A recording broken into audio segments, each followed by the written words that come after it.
Avengers ഡൂംസ്ഡേയിൽ മൾട്ടിവേഴ്സിനെ നശിപ്പിക്കാനെത്തുന്ന doctor ഡൂമിനെ ഒരു hero ആയിട്ടും മൾട്ടിവേഴ്സിനെ protect ചെയ്യുന്ന ലോക്കിയെ ഒരു വില്ലനായിട്ടുമാണ് കാണിക്കാൻ പോകുന്നത് എന്ന് ഒരുപാട് റൂമേഴ്സ് ഉണ്ട്. MCUവിൽ എങ്ങനെയാകാം ഡോക്ടർ ഡൂം ഒരു ഹീറോ ആയിട്ടും ലോക്കി ഒരു വില്ലനായിട്ടും മാറാൻ പോകുന്നതെന്ന് നമുക്കൊന്ന് നോക്കിയാലോ.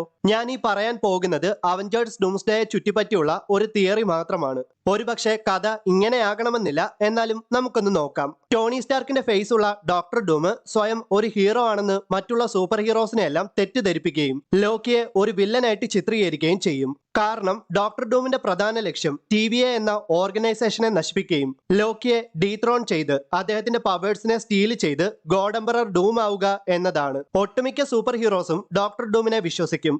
കാരണം ന്യൂയോർക്കിനെ ആക്രമിച്ച വില്ലനായ ലോക്കിയെ മാത്രമേ എല്ലാവർക്കും അറിയൂ. എന്നാൽ സാക്ഷാൽ തോർ മാത്രം തന്റെ സഹോദരനായ ലോക്കിയെ അവിശ്വസിക്കില്ല. കാരണം ആസ്ഗാർഡിയൻസിന് വേണ്ടിയും തനിക്ക് വേണ്ടിയുമാണ് താനോസിന്റെ കയ്യാൽ ഒരു ഹീറോയെ പോലെ ലോക്കി മരണപ്പെട്ടത്. സോ അങ്ങനെയാകാം ഡോക്ടർ ഡൂം ഒരു വില്ലനാണെന്നും ഒരു മാസ്റ്റർ മാനിപ്പുലേറ്റർ ആണെന്നും മനസ്സിലാക്കുന്ന തോറും സ്റ്റീവ് റോജേഴ്സ് അഥവാ ക്യാപ്റ്റൻ അമേരിക്കയും ഡോക്ടർ ഡൂമിനെ നശിപ്പിക്കാനും ലോക്കിയെ സഹായിക്കാനും TVAയിലേക്ക് എത്തപ്പെടുന്നത്. ഞാൻ ഒന്നുകൂടെ പറയാം, ഇതൊക്കെ വെറും തിയറി മാത്രമാണ്. ഇങ്ങനെ ഒരു തിയറി കണ്ടപ്പോൾ പറഞ്ഞെന്ന് മാത്രം.